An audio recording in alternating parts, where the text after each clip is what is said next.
If you're over 60, there's one simple walking habit that could silently raise your risk of a stroke. Not during your walk, but while you sleep. No chest pain, no dizziness, no warning. One moment you're fine. The next you wake up and can't move your arm. Your speech is slurred, or the world is spinning. As a brain doctor, I've seen too many older adults suffer sudden, devastating strokes. Not because they smoked, not because of high cholesterol, but because of something they thought was good for them. Walking. Yes, walking. Done the wrong way, or at the wrong time, or with the wrong habits. It can quietly damage your circulation, form blood clots, and set the stage for a stroke when your brain is most vulnerable, between 2 a.m. and 6 a.m.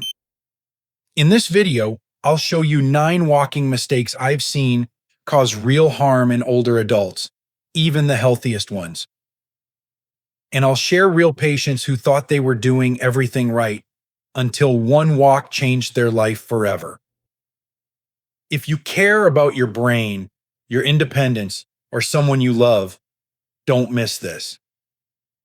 Before we dive in, if you haven't subscribed yet, I recommend you hit that button and turn on the bell so you never miss another health tip made just for you. If you enjoy this video, type 1 in the comments. If not, type 0 to let me know how I can make better content for you. 1. Walking without water, leading to dehydration-induced clots. Most seniors I know take pride in staying active. A morning or afternoon walk is part of their routine, their identity. It represents independence, discipline, even hope. And they're right to believe that walking can be powerful medicine for the body and brain. But what if I told you that walking without one simple thing, a glass of water, could silently be setting you up for a stroke in your sleep? Let me explain. As a brain doctor, I've seen far too many older adults who walk regularly, eat well, and avoid smoking, and still suffer a stroke with no warning signs. One evening, they feel fine. The next morning, they wake up unable to speak, or worse, they don't wake up at all. In several of these cases, the culprit wasn't something obvious like clogged arteries or atrial fibrillation. It was dehydration, silent, creeping, and underestimated. You see, as we age, our sense of thirst fades. The same walk that felt energizing at 50 can lead to dangerous water loss at 70, even if it's just 20 or 30 minutes around the block. Seniors lose fluid more quickly, their kidneys filter less efficiently, and their blood becomes more concentrated. That thicker, sluggish blood has one instinct. It forms blood clots, clots that can quietly travel to the brain while you're asleep and block oxygen in a matter of seconds. I'll never forget Mr. Jameson, a 79-year-old former firefighter from Colorado Springs. He was in great shape, strong legs, clear eyes, the kind of man you'd assume was aging gracefully. He walked every day, no matter the weather, but he hated carrying water. Said it made him feel like a tourist. For over a year, he walked 2 miles every afternoon in dry mountain air, then went home, ate dinner, and relaxed. No water before, none after. He thought it didn't matter. Until one morning, his wife found him collapsed on the floor, his right side paralyzed and his mouth hanging open. He had suffered a left middle cerebral artery stroke, one of the most devastating types. His labs showed elevated blood viscosity and signs of mild chronic dehydration. There were no blockages, no heart arrhythmias, but there were clots. Small, sticky clots, likely formed after months of walking dehydrated, silently threatening his brain until one finally blocked a key vessel during the night. Here's what many seniors don't realize. Even mild dehydration can thicken your blood by 10% or more. That slight increase is enough to slow circulation in your brain's tiniest vessels. And your brain, already more vulnerable at night due to lower blood pressure and reduced oxygenation, becomes a perfect target. It's not just about how far you walk or how often. It's about whether your blood is fluid enough to safely nourish your brain after you move. Without hydration, your walk becomes a stressor, not a benefit. And this isn't just about extreme heat or summer months. In fact, dehydration is more dangerous in the winter when the air is dry and we feel less thirsty. I've had patients stroke out in January after a short walk on a cold morning, never suspecting that the crisp air was pulling moisture from their lungs and skin, slowly thickening their blood by bedtime. It's a quiet danger. And perhaps the most tragic part, it's so easily preventable. Here's my advice to every senior watching this. Before every walk, drink 6 to 8 ounces of room temperature water. After your walk, drink another glass. Don't wait until you're thirsty. By that point, you're already behind. Carry a small bottle with you. If you feel dizzy, dry-mouthed, or unusually tired after walking, you may already be dehydrated. These are your body's early warnings. Don't ignore them. Mr. Jameson survived, but he can no longer drive. He walks now with a cane. When I visited him during rehab, he said quietly, "I thought I was doing everything right. I didn't know forgetting water could take away my independence." That's why I'm sharing his story, so it doesn't become yours. And while dehydration might seem like an obvious danger, the next walking habit I'll show you is one that almost no one talks about. And it may be damaging your brain every time you step outside. What if I told you that sunlight, the very thing we praise for vitamin D, could quietly be triggering inflammation in your brain's blood vessels, increasing your risk of a hemorrhagic stroke? Stay with me. Habit number 2 might surprise you even more than this one. If you're still watching and finding these insights helpful, please comment number 1 below to let me know you're with me. Now let's move on to point number 2. 2. Walking without sun protection, increasing stroke-linked inflammation. As a brain doctor who has cared for thousands of seniors across the country, there's one subtle but dangerous factor I see overlooked every day: the sun. Not just its heat, but the long-term effects of unprotected sun exposure during your walks. Especially for older adults, this silent habit can quietly raise your risk of inflammation, vascular damage, and ultimately, stroke. Many seniors love their afternoon walks under the open sky, and understandably so. Sunshine feels good. It lifts your mood, helps with vitamin D, and brings back memories of a life spent outdoors. But what many older adults don't realize is that the sun is not the same friend it used to be. As we age, our skin loses protective layers, our immune system weakens, and our blood vessels, especially those feeding the brain, become more fragile, more reactive, and more prone to inflammatory damage. Ultraviolet UV radiation from the sun is not just a risk to your skin, it sends a silent alarm through your entire vascular system. Chronic sun exposure, even 20 minutes a day without proper protection, triggers oxidative stress, inflammation of the inner lining of blood vessels, the endothelium, and disruption of blood flow. In older adults with pre-existing hypertension or stiff arteries, this becomes the perfect storm. That inflammation isn't always felt right away. It builds up silently. Over time, your arteries narrow, stiffen, and become vulnerable to microclots, small blood clots that may form after repeated exposure to stressors like sun, dehydration, or heat. And once these clots form, they don't need permission to travel. If one moves toward the brain and blocks a critical artery during sleep, the result is sudden and irreversible: a stroke. Let me tell you about Mrs. Elaine Madsen, a 76-year-old widow from Tempe, Arizona. A sweet woman who loved to walk her small terrier Pepper every afternoon just before sunset. She never thought twice about it. She wore sandals, no hat, and said sunglasses made her feel too dressed up.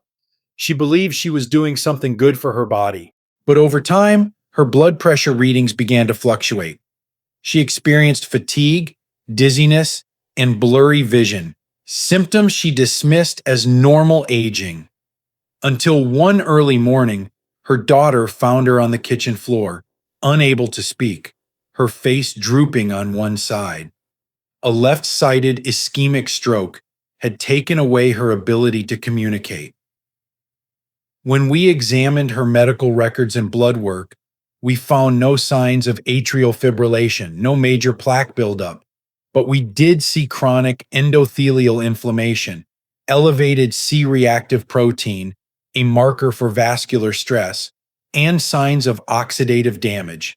I believe her daily unprotected walks in dry, intense sun had gradually inflamed the delicate vessels in her brain, triggering clot formation and weakening the protective barrier between blood and brain.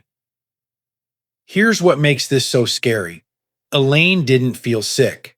She wasn't doing anything wrong, not smoking, not overexerting. But she was unknowingly creating a brain environment where stroke could happen overnight, all because she didn't protect herself from something as simple as sunlight. What could she have done differently? As we age, our bodies process sunlight differently. The same 15-minute walk that gave you a tan at 40 might now cause vascular irritation at 70. The eyes, in particular, are a direct window into the brain. An unfiltered UV light damages the retinal arteries and optic nerve, increasing the risk of both vision loss and cerebral inflammation. That's why I now urge every senior patient of mine, if you walk outside, even for just 10 minutes, protect yourself. Wear a wide-brimmed hat that shades your face and neck. Choose UV protection sunglasses that wrap around your temples. Use lightweight, long-sleeved clothing if you're in strong sun, and avoid peak UV hours, usually between 10 a.m. and 4 p.m. Sun protection isn't about vanity or looking young. It's about preserving the health of your brain, your eyes, and your independence. Elaine is in speech therapy now. She's walking again, this time with a cane, a hat, and UV-rated sunglasses.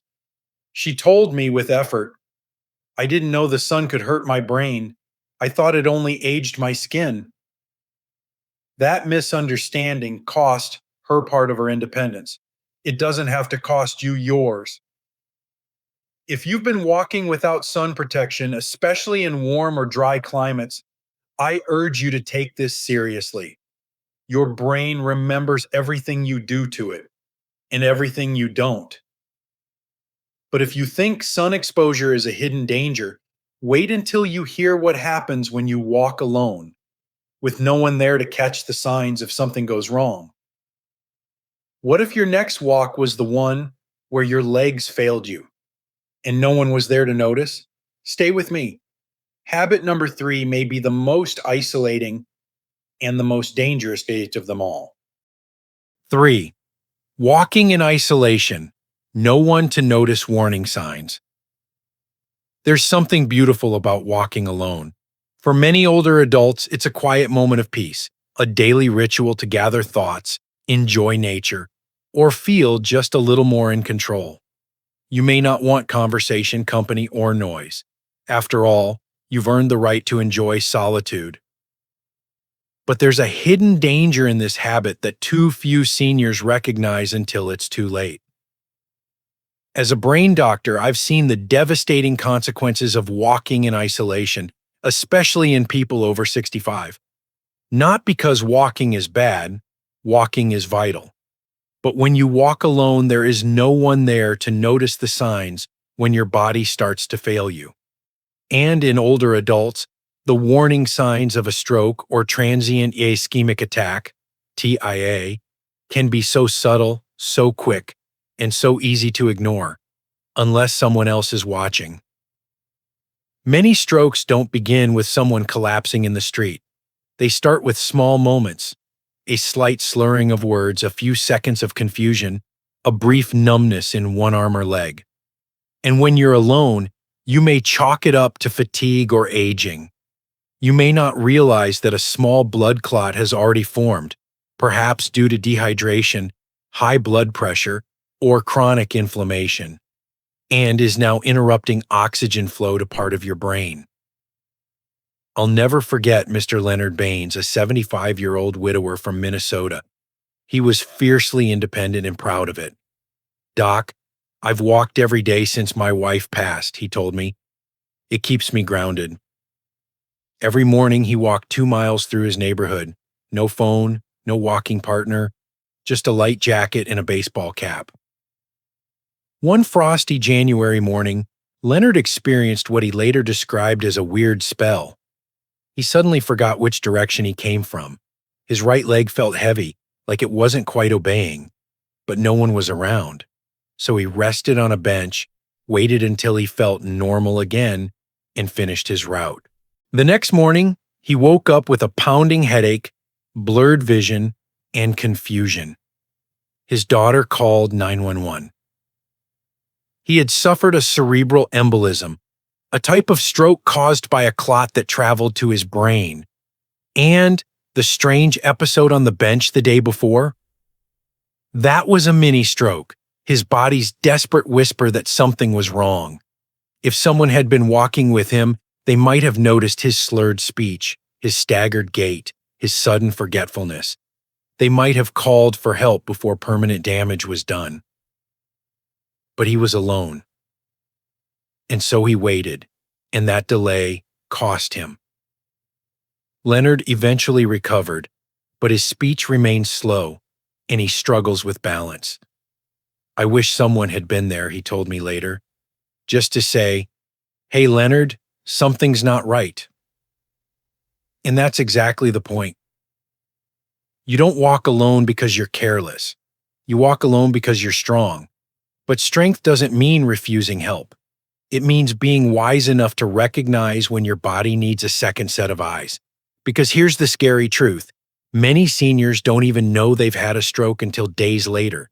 And without intervention in the first few hours, the damage can be permanent or fatal. Modern medicine can reverse some strokes if caught early enough.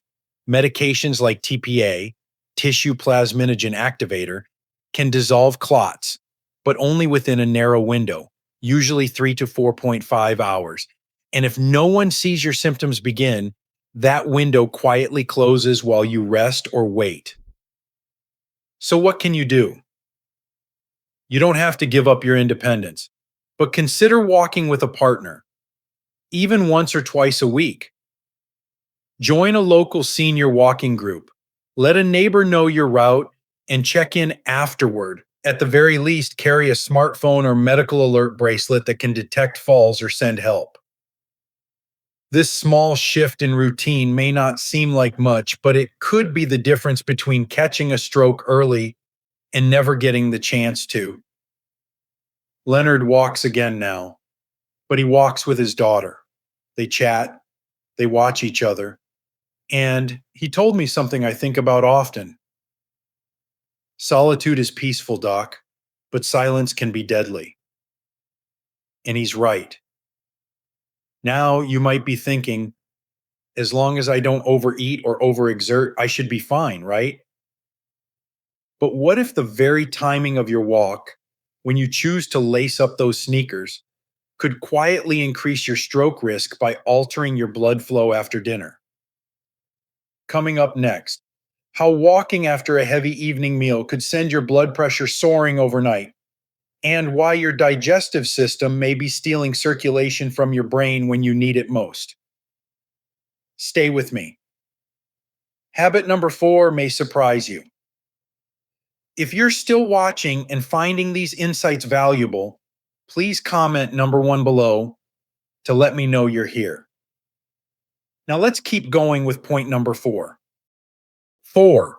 Walking after a heavy dinner. Bad timing, bad pressure.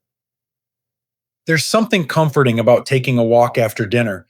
For many older adults, it's become a habit, a chance to help digestion, unwind from the day, and maybe even lower blood sugar. But what if I told you that this well meaning routine, done at the wrong time and under the wrong conditions, could quietly be increasing your risk of stroke overnight? As a neurologist, I've seen this happen more than you'd think, especially in older adults who follow routines they've trusted for years. You eat a warm, filling dinner, maybe a little heavier than usual, meat, mashed potatoes, maybe a glass of wine. Then you think, I should take a walk, get things moving. But here's what most people don't realize: that post meal walk may be forcing your body to fight a war it wasn't built for anymore. After a heavy meal, especially one rich in fats or carbohydrates, your body shifts blood away from your brain and toward your digestive system. It's called postprandial hyperemia, and it's a normal response. Your stomach and intestines demand extra blood to process what you just ate. In younger people, the body adjusts smoothly, but in older adults, especially those with hypertension, diabetes, or arterial stiffness, this shift can result in reduced cerebral perfusion, meaning less blood gets to your brain when it needs it most. Now, add a walk to that scenario. Walking requires movement, oxygen, blood flow to muscles, and heart rate regulation. But your body is already busy digesting. So, where does it pull that extra blood from? Often your brain becomes the silent donor. That's when the real danger starts: mild dizziness, sudden weakness, disorientation, and in some cases, formation of micro blood clots due to pooling and sluggish flow in narrowed arteries. It's a subtle shift, but enough to trigger a cascade. That walk, intended to help, can become a tipping point. You go to sleep feeling full but content. But by early morning, as your blood pressure spikes during REM sleep, a clot that formed hours earlier may finally block a fragile cerebral artery. That's exactly what happened to Mrs. Harriet Colson, a 74-year-old retired piano teacher from Albany, New York. She was the picture of grace, always polished, always proper. Every evening around 7 p.m., she had dinner alone, usually something hearty, something she loved. Then, like clockwork, she'd slip on her light jacket and take a 20-minute walk around her quiet suburban block. I do it for my digestion, she told me, makes me feel light before bed. But one morning, her neighbor noticed her newspaper still on the porch at 9 a.m., unusual for Harriet. When the paramedics arrived, they found her conscious but confused, unable to speak properly. She had suffered a left hemisphere ischemic stroke, likely sometime before dawn. Blood work and imaging showed no major plaques, no atrial fibrillation. But we did find one thing: her blood pressure had surged dramatically overnight, and her blood was unusually viscous, signs that her evening routine may have quietly set the stage. I asked her about her walk the night before.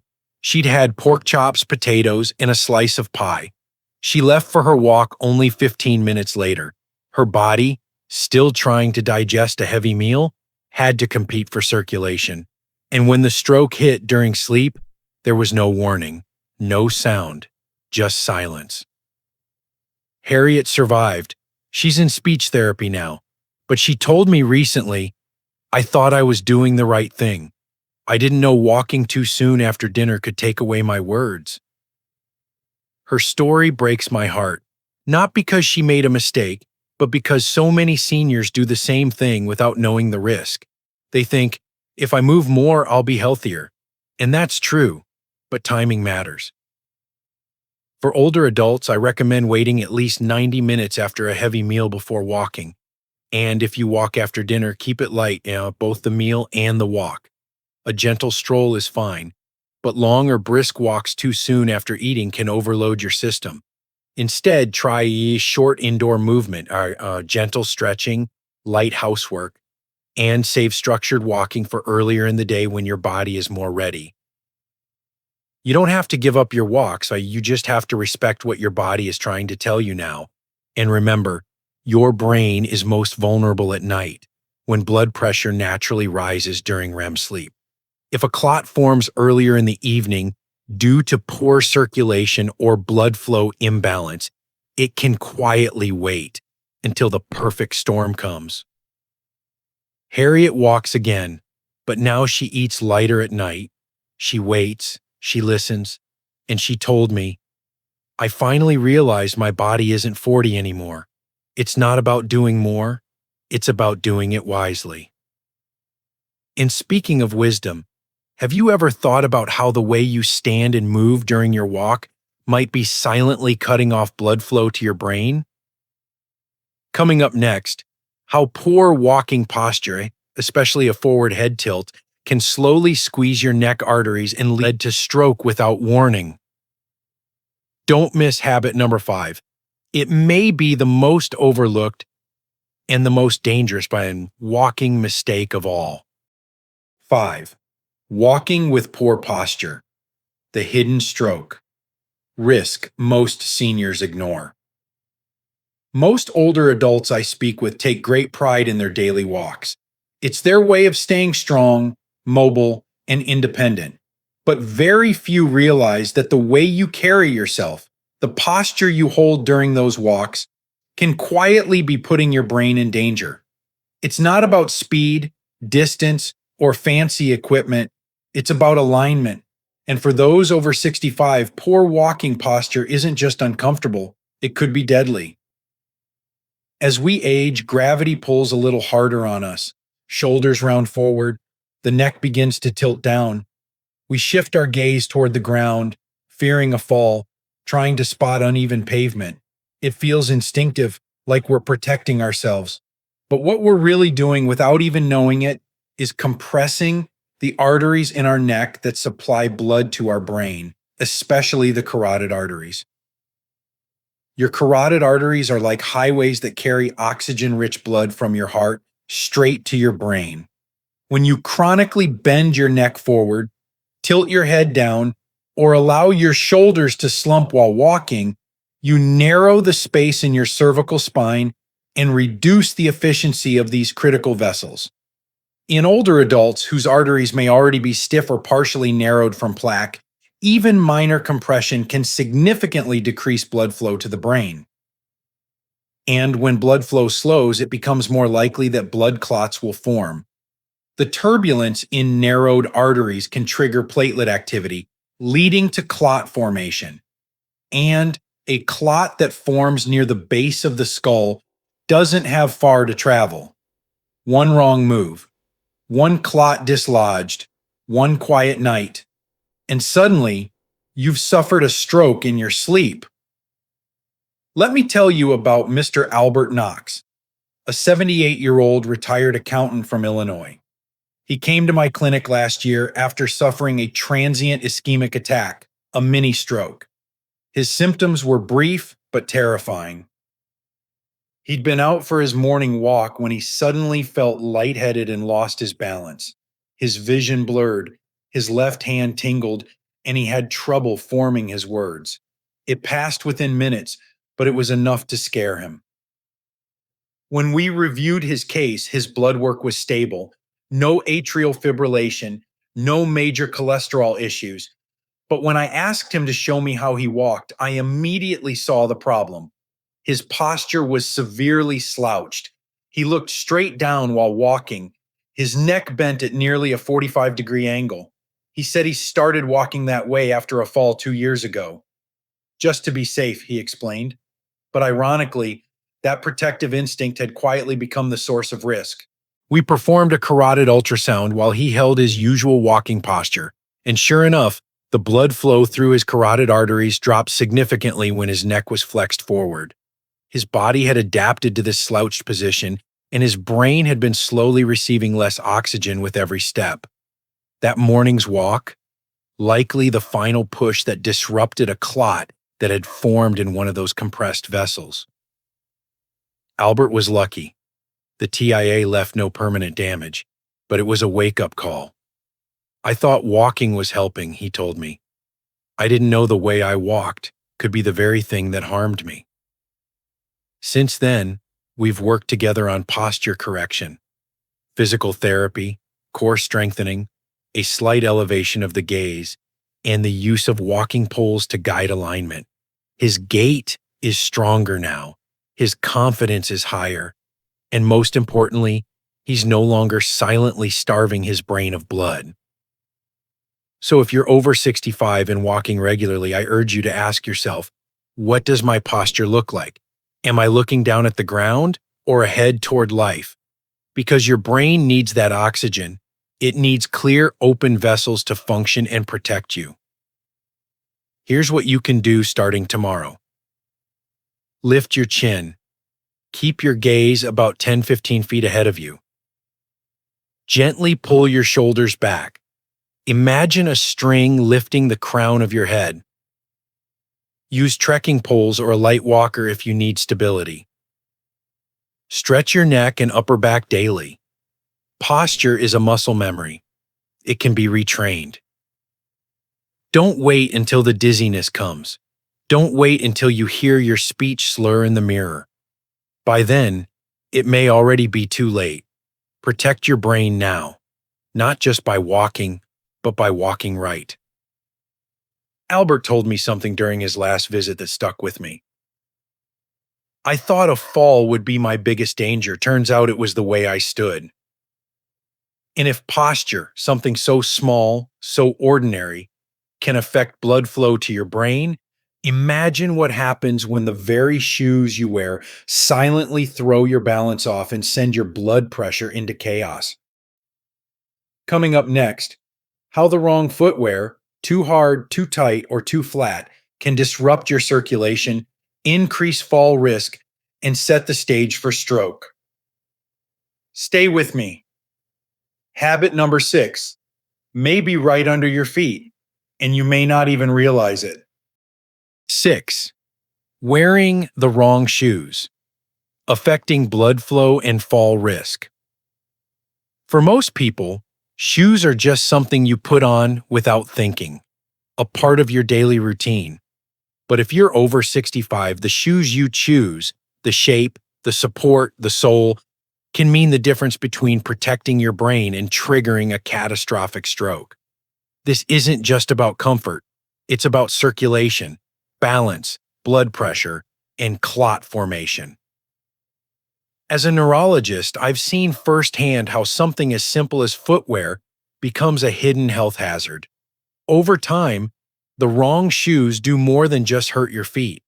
They disrupt the way you walk, alter your posture, restrict circulation in your lower legs, and quietly increase your fall risk and stroke risk. And it's not always immediate. The damage builds slowly, step by step, until one day your body pays the price. Let me explain. When we're young, our feet are more forgiving. But as we age, the fat pads on our soles thin, arches flatten, and our ankle joints stiffen. Shoes that once felt fine can suddenly cause pain, imbalance, or, more dangerously, compression of veins and nerves in the lower extremities. This compression slows blood return from the legs to the heart. When blood flow becomes sluggish, particularly in people with varicose veins or vascular disease, it forms blood clots. Small ones at first, but sometimes those clots travel. And when they reach the brain, the result is sudden and irreversible: stroke. But the problem doesn't stop at circulation. Poorly fitting shoes, but especially those that are too tight, too hard, or completely flat, subtly change how you walk. They affect your stride, the angle of your knees, your balance. And when your gait is off, your posture compensates, slouching forward, leaning to one side, tensing your hips, all of which put strain on your spine and neck arteries. Over time, this chain reaction can reduce oxygen flow to the brain, cause instability, and increase the risk of both falling and clot formation. I want to tell you about Mrs. Jeannie Rourke, a 72-year-old retired librarian from Maine. She was active, sharp, and incredibly organized, the kind of woman who color coded her grocery lists. She walked every morning with her sister around the high school track, but she always wore the same pair of slip on canvas shoes, stylish, but old, and with zero arch support. They're light and easy, she told me. I don't like bulky sneakers. Then one day she began experiencing tingling in her toes, some lightheadedness after walking. One morning, she felt her right foot give out entirely. She fell backward and hit her head. In the ER, her scans showed a small cerebellar stroke, likely caused by a clot that had traveled upward. What shocked me was her leg ultrasound. She had developed a deep vein thrombosis, DVT, a clot in her lower leg vein, and the root cause? Restricted venous return from months of walking in shoes that compressed her feet, limited her calf activation, and offered no support. She had no heart problems, no atrial fibrillation, no major cholesterol issues, but she had the wrong shoes, and they changed her gait, reduced blood circulation, and started a domino effect that nearly stole her independence. Jeannie is walking again, but now with orthopedic shoes fitted by a specialist. She told me recently, I never imagined shoes could hurt my brain. I just thought they hurt my feet. And that's the trap so many seniors fall into. We downplay foot pain. We choose what's easy to slip on. We avoid replacing shoes until they're falling apart. But here's the truth. Your feet are your foundation. And when they're unsupported, everything above them, knees, hips, spine, brain, suffers. Here's what I now recommend to every senior patient. Choose shoes with proper arch support and shock-absorbing soles. Make sure there's room in the toe box. Your toes should never feel cramped. Avoid completely flat shoes. Your foot needs slight elevation for healthy circulation. Have your gait and foot shape evaluated every 1 to 2 years by a podiatrist or physical therapist. Never wear shoes with worn-out soles or that feel uneven when walking on flat ground. You don't need to spend hundreds of dollars. You need shoes that support your stride, protect your vessels, and preserve your balance. Because one unnoticed misstep, one ankle twist, or one clot from a compressed vein is all it takes to change everything. And while footwear may seem like a small choice, it's often the smallest habits that lead to the biggest consequences. But now, let me ask you this. What if the surface you're walking on, the hills, the uneven sidewalks, the slopes, is putting your brain at risk every single day? Coming up next, how walking on steep or uneven surfaces triggers blood pressure surges, strains your heart, and quietly increases your stroke risk without you even knowing it. Stay with me. Habit number 7 may be part of your daily walk, and you might not realize how dangerous it's become. 7. Walking on steep or uneven surfaces, increasing pressure and instability. Many older adults tell me that walking through their neighborhood or local park brings them peace. A few hills, some gravel, a sloped sidewalk. It feels like good exercise, a way to keep the body challenged. But here's the hidden truth few people know. For seniors, those small inclines and uneven surfaces can quietly overload the brain, the heart, and the vascular system, creating the perfect storm for a stroke. We often think of walking as harmless, even healing, and most of the time it is. But not all surfaces are equal, and for someone over 65, your environment becomes a crucial variable in protecting your brain. When you walk uphill, your heart must pump harder. When you walk downhill, your balance is challenged. When the ground is cracked, tilted, rocky, or uneven, every step becomes a calculated risk your body may not be able to handle the way it once did. And this isn't just about tripping or falling, it's about what happens inside your body. Let me explain medically. Uneven or inclined walking surfaces cause a rapid shift in blood pressure, especially systolic pressure, as your muscles demand more oxygen and your heart is forced to respond quickly. If your arteries are already stiff or narrowed, this surge in pressure can create shearing stress on the vessel walls, potentially dislodging plaque or contributing to the formation of blood clots. It doesn't happen all at once, it's gradual, silent, and dangerous. The greater the instability under your feet, the more your muscles, eyes, and brain must work together to maintain balance. This constant correction drains your energy reserves and places excess stress on your vestibular system and blood pressure regulation mechanisms. In seniors with poor sleep, dehydration, or autonomic dysfunction, this can lead to delayed reaction times and irregular blood flow to the brain, an invitation for transient ischemic attacks or full-blown strokes. Let me tell you about Mr. Raymond Ellis, an 81-year-old former city inspector from Pennsylvania, a proud man who walked every day on the same forest trail near his home. The trail wound through gentle hills, loose gravel, and occasional tree roots. "It keeps me young," he used to say. He walked with his cane, kept a steady pace, but never liked walking on sidewalks. He thought they were too easy. One morning, after a particularly rainy night, he slipped slightly on a muddy slope. He didn't fall, but he felt his heart race, then his head spin. He sat down, thinking it would pass.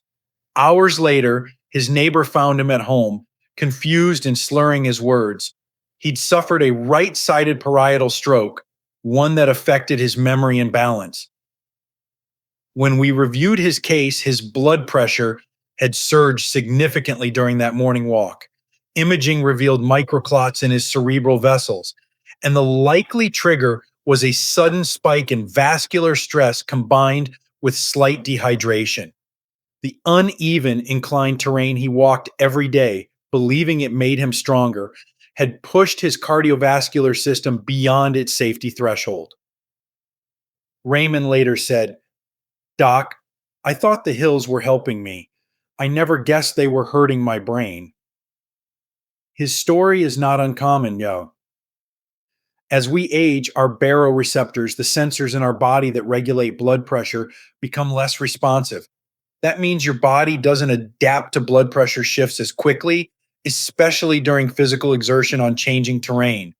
A small hill may not feel like much, but it could spike your pressure by 30 or 40 points for several minutes. If you already have narrowing in your arteries or small plaques in your neck or brain vessels, that extra pressure can dislodge debris or encourage clots to form and migrate.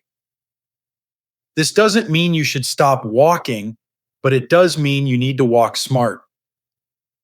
If you're over 65, avoid steep inclines and sharp elevation changes unless you've been cleared by your doctor. Choose flat, paved, even walking paths. Local school tracks, flat sidewalks, or indoor malls are excellent options. Wear shoes with strong grip and ankle support, especially if you're in wooded or hilly areas. Pause often. Let your heart and brain catch up. Carry water. Don't push through fatigue or dizziness. Raymond still walks now, but on the local track. He walks with a friend. And more importantly, he walks with awareness. "I didn't lose my independence," he said, "but I learned not to gamble with it." The surfaces you walk on may look simple, even familiar, but your body isn't the same as it was 10 years ago. It doesn't adapt in silence anymore. It whispers, it warns, and if you ignore those signs, it eventually breaks. And while uneven terrain poses real dangers, what happens inside your mind while you walk may be just as critical. Coming up next, how walking while distracted, checking your phone, zoning out, or even daydreaming can interfere with your brain's balance systems and lead to devastating consequences. Don't miss habit number 8. You may be losing focus in the very moments your brain needs you most. 8. Walking while distracted. Risky split attention. We live in a world filled with distractions. For many seniors, walking is one of the few moments of solitude, a quiet space to think, breathe, or catch up on a favorite podcast. But what if I told you that splitting your attention during a walk, even for just a few seconds, could quietly set the stage for a stroke or serious brain injury? It's hard to imagine, but distraction can be just as dangerous as a slippery sidewalk or a steep hill. Especially for older adults, the ability to process multiple sensory signals at once, movement, sound, vision, and balance, diminishes with age. That's not your fault. It's biology. The aging brain becomes more vulnerable to sensory overload and spatial disconnection, particularly when multitasking during physical activity like walking. You may think listening to music, chatting on the phone, or mentally rehearsing your grocery list during a walk is harmless. But what happens in those moments of distraction is profound. Your brain shifts resources away from physical awareness and toward cognitive processing. That means less focus on your posture, your footing, your breath, and most importantly, the subtle signals your body sends when something is going wrong. This isn't just about tripping over a crack in the sidewalk. It's about what happens when you don't notice that your vision is getting blurry, or that one of your feet feels heavy, or that your speech has suddenly changed. These are often the earliest signs of a stroke. If you're distracted, you might miss them, and that delay, even by a few minutes, can cost you your independence, your memory, even your life. Let me tell you about Mrs. Donna Harwick, a 77-year-old retired high school English teacher from Indiana. Donna was active, sharp, and loved her morning routine. She walked every day around her neighborhood with her headphones in, catching up on her favorite true crime podcasts. She told me once, "It makes the walk go by faster. I hardly notice the time." But one morning, something changed. While walking and listening, she suddenly felt a strange weakness in her left leg. She stumbled slightly but kept walking. "I figured I was just stiff," she later said. What she didn't realize was that her speech had already started slurring and her left arm had dropped. A neighbor passing by saw her pause near a fence and noticed something was wrong. They called 911. By the time paramedics arrived, Donna couldn't speak. She had suffered a right hemisphere stroke, one that affected her motor coordination and expressive language.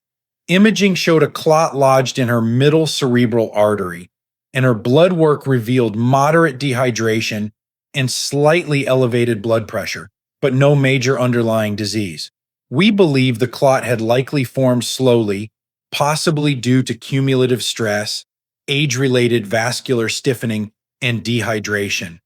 But the critical factor, she didn't notice the early signs because she was distracted. She told me later through tears and rehab exercises, "If I hadn't had those earbuds in, maybe I would have realized sooner. Maybe I could have gotten help before it was too late." Donna survived, but her speech is slow now, and she uses a walker, and she's no longer plugged in during walks. You see, for an older adult, every second your brain spends processing a distraction is a second it isn't monitoring your body. That's a luxury younger people can afford.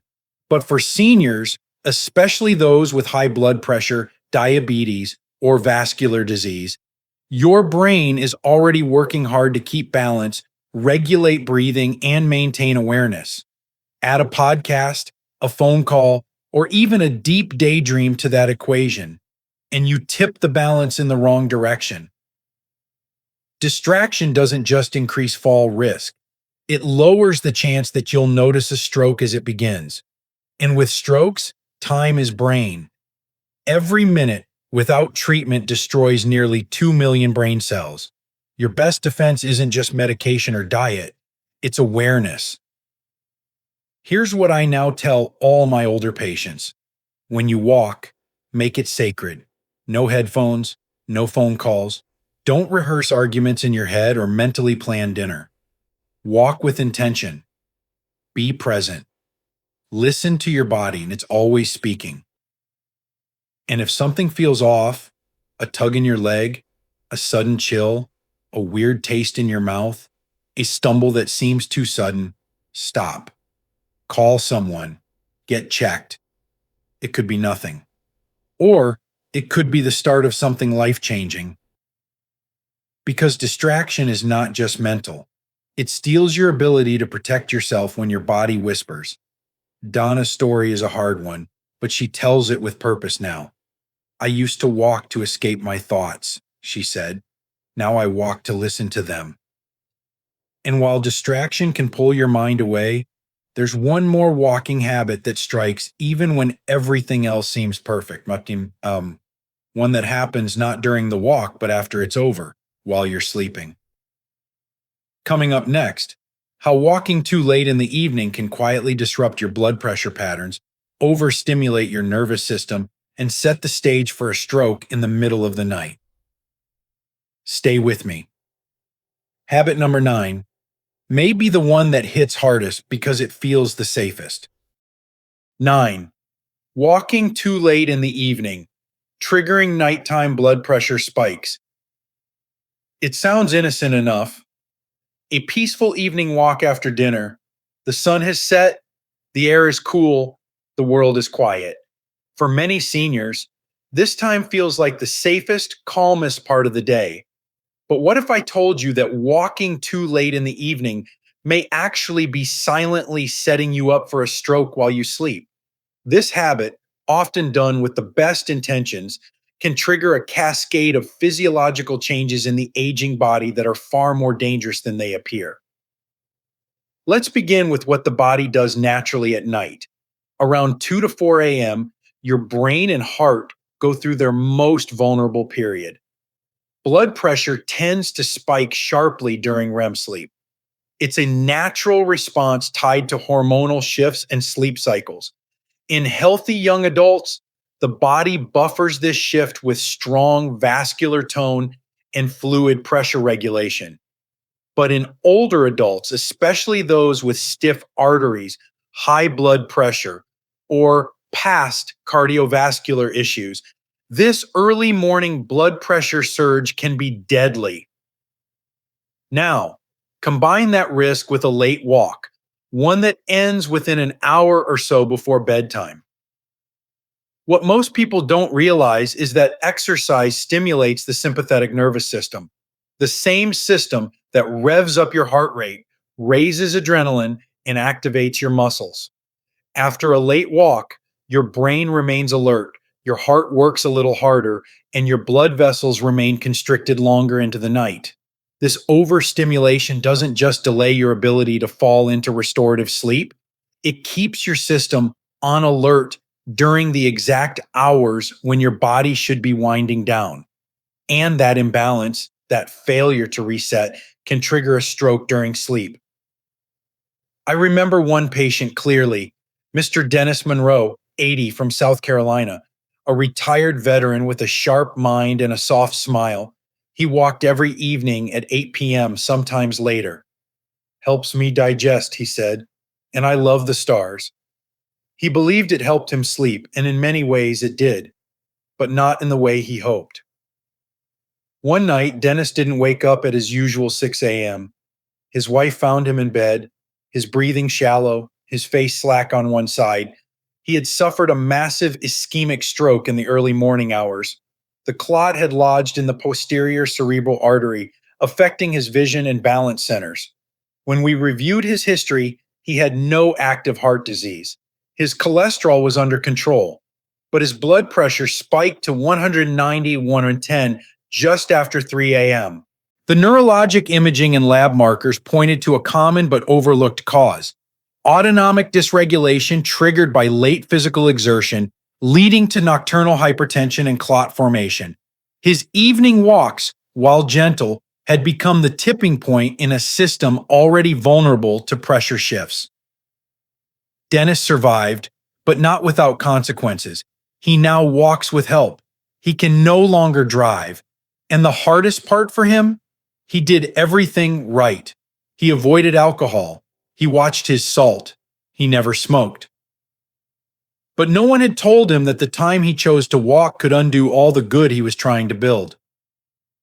And this is why I share his story, and the stories of the other brave men and women I've treated, because they did what so many seniors do. They followed common advice, but didn't know that their bodies had changed, and that those small, overlooked factors could change everything overnight. Here's what I want every senior watching this to remember. Your body is not the same as it was at 40. The timing of your activity, the surfaces you walk on, your shoes, your hydration, your posture, your awareness, all of it matters more now than ever. The walk itself is not the danger, but walking without knowledge, walking without care, that's where the risk lies. It forms blood clots. It raises blood pressure when it should fall. It narrows arteries that are already fighting to stay open. And it does all of this in silence until the morning you don't wake up the same. So, what should you do? Walk, yes, but walk smarter. Choose mornings or early afternoons. Walk where it's flat, where it's safe, where your mind can focus on your body. Walk with friends. Walk with water. Walk with intention. You're not too old to move, but you are too wise to walk without understanding what your body is trying to tell you. One last patient, Margaret Hill, 84, from Iowa, told me something I'll never forget. After recovering from a mini stroke caused by a clot that likely formed after a long evening walk in cold air, she said, "I was walking toward health, but in the wrong direction." Let's change that direction. Let's walk with purpose, not just to live longer, but to live better with our mind sharp, our balance strong, and our independence intact. Because now you know. And with that knowledge comes power, the power to protect your brain, one step at a time. These lessons are meant to inspire you to live fully and authentically. Now, I'd love to hear from you. Take a moment to reflect and share one thing you've learned and plan to apply in your own life. Let's support each other on this journey toward embracing these truths. If you enjoyed this video, please leave a comment with 1. If not, feel free to comment with 0. Your feedback means a lot to us. Don't forget to like, share, and subscribe to our YouTube channel for more content like this. Thank you for watching, and here's to living life on your own terms.